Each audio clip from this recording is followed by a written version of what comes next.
What is going on, ladies and gentlemen? Welcome back. We got a special guest again today, Nathan over here. If you guys watched our last podcast we brought out this week, you'll know all about him. So if you haven't watched it, go take a listen. Freaking awesome podcast. I think we learned a lot about him and had some good conversation. But anyways, today Nathan's here. He's going to show us a technique, or I don't know. He hasn't even told us. He said this is a prize.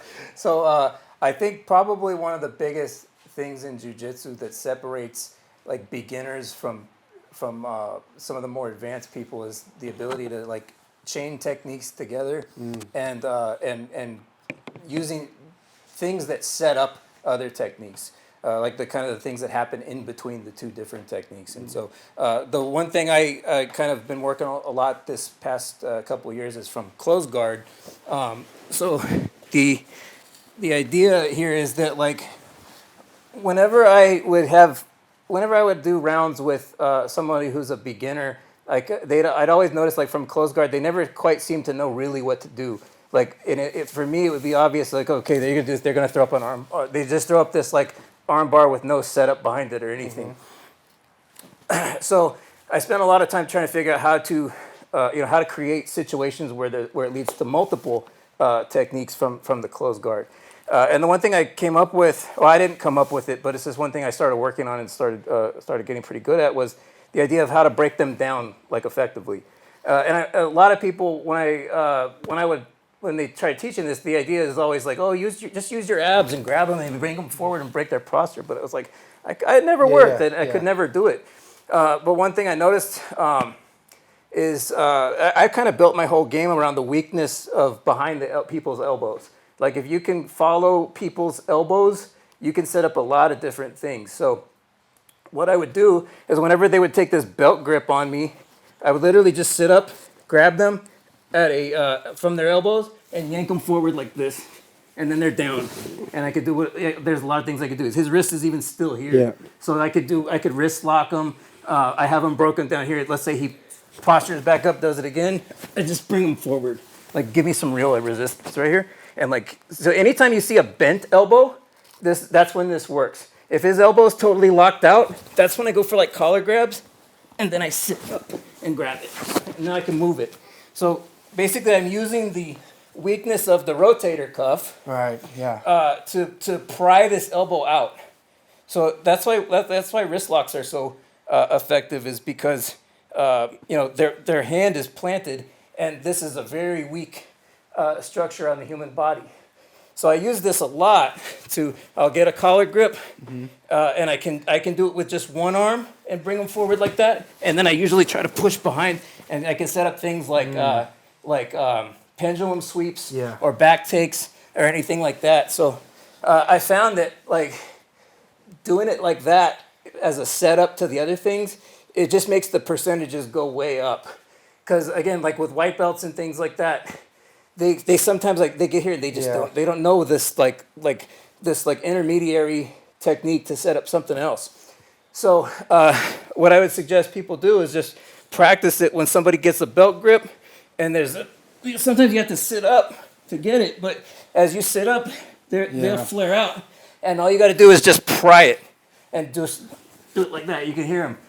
Sorry. Yeah. But it puts pressure on their wrist, and they have to let go. Otherwise, they're going to wrist lock themselves.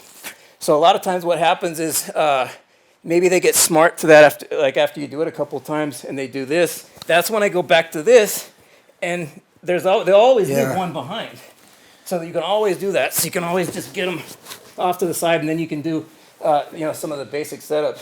So you're basically trying to break down someone's like strength from like back strength to bicep, and going for the elbow, like you said, you're more like forcing like a weak point in someone's body, and you're taking advantage of like a weak area. Exactly. And, now that you mention it, like because even if I'm here, if they're here, great. That doesn't work. It doesn't work like that. It doesn't work easily when they do that. But their collars are wide open. So I usually do is take a double collar grip. And I have way more strength than he does at this point. And now his elbow's bent again, and now I can do that. And like I said, right here, if he wants to hang onto the belt, great. But if he lets go, then you can just get behind the elbow and guide him wherever way you want to guide him. It's like it's one of those things that like you'll see that happen more often and in more places. So like another application of it is like in side control. Like if you get to here. Oh, actually, do you have any questions or anything you want to add on it? No, I think that's it's a good. It's not necessarily a specific technique. Right. And I like the like you did kind of mention just more of like a concept. Yeah. And I think I like the way that you're using it is a way to like.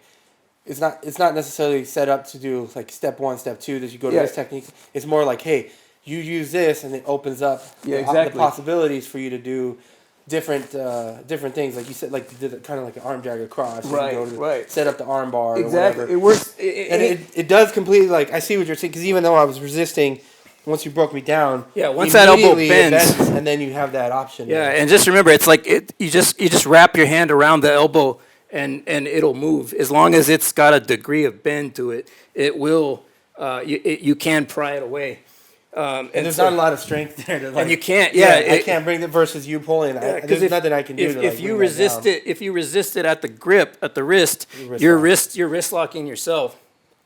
And again, like I kind of build my whole game just around the idea of chasing that elbow and staying behind the elbow. So the things like gift wraps, where you get behind the elbow and gift wrap them, and like if you can get your torso behind their tricep, it's like it's pressuring down. Yeah, I do that. I try to do that a lot. So like my body weight to set just something up. Because this is just like the weakest part of the body. Wherever this goes, they have to go with it. Yeah. And so like for instance, like you see it in like a side control escape where I'm trying to think of the best angle, but so like here. Set it up if you need to.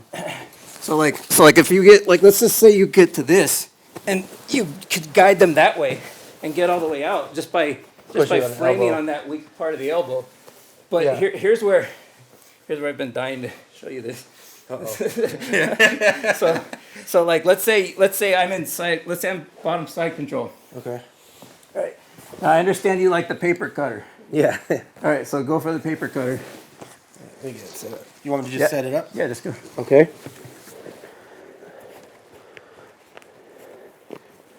So watch his wrist. Yeah. So you can wrist lock him here. Oh, yep. Or get right out of it. Yeah, no, that is definitely when someone goes for the paper cutter on me, that's something that Leo done to me is. If you don't know, Leo's a black belt at our gym, and he is a freaking wrist lock king. Yeah. And I went for a paper cut one day. And I was like, what the? Right. Like, what is this? And so now I've caught it on people because of him. Yeah. But now that you're talking about using the elbow and tying all it together, it makes good sense the way that you're saying, like, you kind of chasing that elbow for all your positions because it opens things up. Yeah, anytime you can see their elbow bent, and if you can grab it, pull it. It doesn't matter what's going to, like, you might not get something out of it, but you're going to create an opening, you're going to create a situation, or even create a scramble or something. Like how you get pulled out of my side control, you at least create a scramble. Exactly. And you get out of that position. Right, and like even from like a defense, like I've noticed that like, even if I'm flat on my back, as soon as they come around to grab that collar, I know that elbow's not far, and I just have to find the right angle to pull it, to pry it out. I do, depending on who you're going with, getting that wrist lock, it can be challenging if they're like really strong. Yeah. You know, but from a defensive perspective, 100%, especially when they go for that, if you can grab that elbow, you can prevent them from even getting their hand onto your collar. Right. And, you know, a lot of times I feel like when you're stuck in a bad position, it's about waiting and making them make an adjustment. And so if you can hold them long enough where they're going to be like, okay, this isn't going to work, I got to go to something else. Right. And now you can like frame it out and try to use that to get. Because I first started doing it when people would go for paper cutters on me. Like I was like, wait, there's that elbow that I do with the close guard. Yeah. I was like, what happens if I reach over? And I tried it, and I'm like, and it wrist locked that person. But then when I started going with more advanced people, the wrist lock they weren't wrist locking. They weren't tapping into the wrist lock, but they were letting go of the paper cutter. Yeah, and then you were able to scramble, turn into something to get out of that position. Right. That's been my paper cutter defense for always. Yeah. Really? Yeah. I thought I don't know how it came to me. Probably you paper cuttering me. Maybe. That it came to me there because I know that if his elbow comes down, I'm fucked.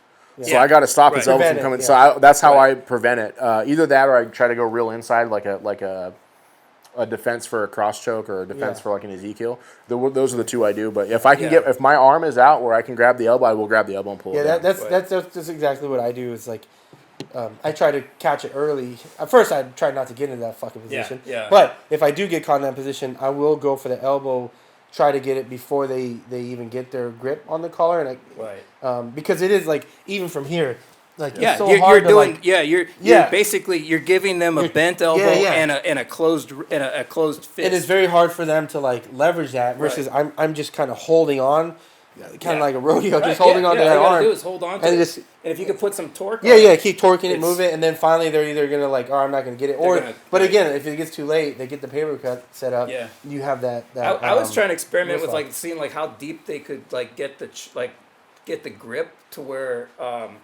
that would still work, and it was like I hadn't been like paper cuttered, like it was a like long time. it worked every time. But I think the best application of that is that closed guard spot. Yeah, Because I never thought of that. I mean, I've grabbed before, but I've never like intentionally, like you said, Yeah. intentionally worked to say how can I break down their elbows, and then use that the way you're using it. I think that's a really cool concept because, again, it's not necessarily one specific technique, but it's a good. leads to the other Yeah, things. it opens up the doors to arm Because they're bars. gonna go. Sometimes they'll go like this when they get forward, Right. and then you get the straight Yeah. arm bar. Or sometimes they. I thought you were gonna go for the barrel plata because you have my arm right there. Oh yeah, I mean, And I was like, it's- oh damn, that's like it's- right there. Yeah, I mean, there's so many things that are there, and I think that's where people get stuck is in closed guard, especially newer people. They have all these techniques going through their head, and like, what should I It's do like right cycling now? through What which should I one do? you- And they okay, I'll do an arm bar, and then they you can see their arm bars coming from a mile away. Yeah. And it's like, okay, we'll just shut that down, and then they go to. But it's like if you do Yeah, it's like something A, to- B, C, D versus Right.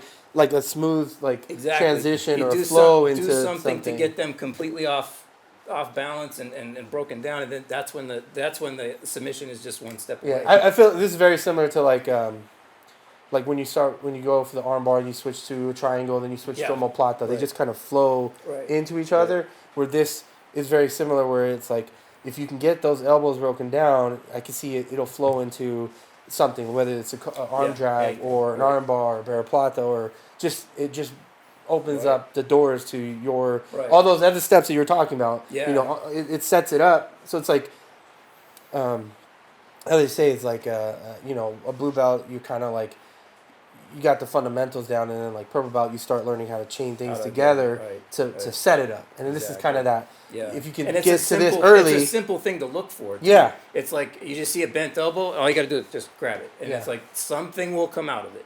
Like it doesn't matter. It's whether it's a submission or whether it's just better positioning, or a lot of times I've had people in my closed guard where it's like they freak out. they get exhausted. Yeah. You know, it's exhausting because it takes nothing for you to do that. Like Mm-hmm. it's a real simple move, but for them to have to push themselves back. So when up you're, again- so let's say you're in here,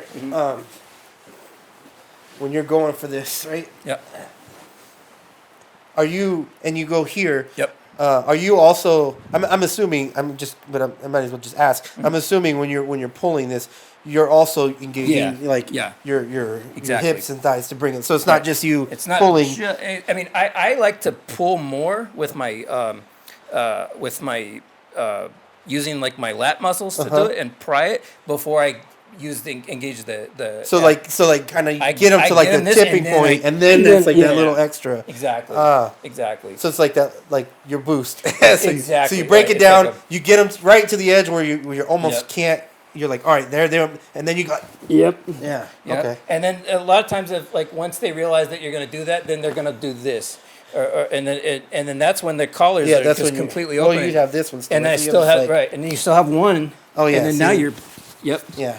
And it's like there was nothing I could do to stop. Yeah. That. Like it's something that's so simple that it's just like, for me again, it was like I was always told, oh yeah, just use your abs to rock them forward. think- and it was like, oh, it never worked. But as soon as I started doing that, it was like they would just go. I think that's one of the things in jiu-jitsu is it's those little things that you learn from someone. Like, how many times have you, and if you guys are watching, I'm sure you've felt this, where you learn a technique, right? And you train it, and you're just like, man, this doesn't work for me. And then someone else teaches the same technique, but they'll add a detail, or even the professor teaches it again and be like, oh, last time, I forgot I use this as well, and it's like one small little thing, and you're like, it's like, man, now it works. It like opens everything up for me. So and it's like, I think also just identifying those spots where there's like the crossroads of like where you have somebody blocked from moving, and then now you can do one of two things. Yeah, it's like once you start kind of finding out where those spots are and identifying when you're in those spots, then it's like the techniques become like what you're gonna hit them way more often. Yeah. And for me, it was like that was like the biggest thing. I was like, once I started doing that, it was like the sweeps just became like very, very simple after that. And you see them come. You see them, and that's why when they talk about being like 5 steps ahead or something, it's like you don't have to be 5. But that one step, it's like, okay, now I got him here. Now I know he has to posture back up. Yeah. So it's like he's in a position where he has to do as soon as he postures up, you can go then, for the scissor sweep and hit it. So that's when, because when he has to do something, that's okay. Now I have the opportunity to do whatever. I didn't even think that. Yeah. So great, like you break him down. Yeah. You know he's gonna posture up. As he's posturing up, boom, a scissor sweep, or you got a good second that you hip bump sweep or something, because you already know like they're gonna posture up. And so your next step, you are kind of still one step ahead. Yeah, you don't need to. I mean, you don't really need to be 5. And I think a lot of people get stuck on that, like that, of what that actually means. It's like, but just being one step ahead the whole time is just like for me, it was like that was when I was like, okay, now I'm feeling what it feels like to actually be one step ahead, and it just comes from just a simple concept that you see in many different positions, and it's just chasing that area behind the elbow, whether it's prying it or staying behind the tricep to keep them like this. It's like, it's just like I said, I build my whole game is pretty much that. Oh. That's awesome, man. I think it's really cool that you brought something a little bit different. I know there's a lot of videos of how to this, how to that, and it's like step by step armbar, and this is. I think, like you kind of mentioned, it's more of a concept of working to make positions happen, to make things happen. Right. I don't think I see a lot of videos like that. So I think I like that better. I think I would get more out of a concept than I would an actual technique. Yeah. And anyone can do this, from white belt to anything. Whatever. You start implementing this into your game, you're going to start opening up all those things and start kind of get ahead. Right. So I think this is a really cool thing, man. I really appreciate it, man. Appreciate it. Yeah. So hopefully you guys enjoyed it. Make sure you go check out the podcast. Yeah, man. Appreciate you showing us something. It's really cool. Thanks for coming on. Yeah. Peace.